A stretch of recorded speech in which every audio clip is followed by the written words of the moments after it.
السلام علیکم، آپ دیکھ رہے ہیں 39 نیوز۔ نظر ڈالتے ہیں آج کی نیوز پر۔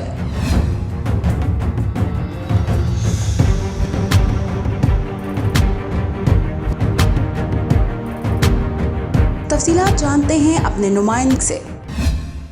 پاکستان قونصل جدہ میں ڈاکٹر ابوالقدیر خان، آزاد جموں کشمیر کے سردار سکندر حیات خان اور معروف مزاحیہ فنکار عمر شریف کی یاد میں تعزیتی تقریب کا اہتمام ہوا، جس میں جدہ کے کمیونٹی فورمز کے مختلف عہدیداروں نے شرکت کی۔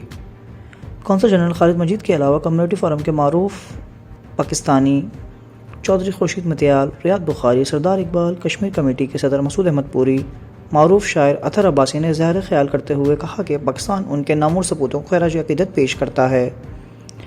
قونصل جنرل خالد مجید نے اپنے خطاب میں محسن پاکستان ڈاکٹر ابوالقدیر خان سے ملاقاتوں کا ذکر کیا۔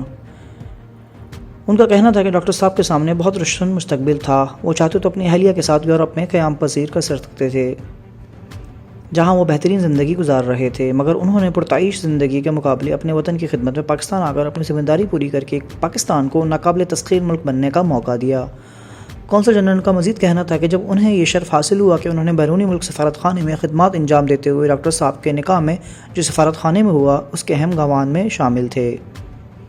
مقررین نے عظیم سائنسدان کو خراج عقیدت پیش کرتے ہوئے کہا کہ پاکستان تا قیامت ان کا احسان مند رہے گا۔ انہوں نے پاکستان کو دشمن کے سامنے پاکستان کی بہادر افواج کو ایٹم بم دے کر ناقابل تسخیر بنایا ہے۔ محمد عدیل، نمائندہ 39 نیوز، جدہ، سعودی عرب۔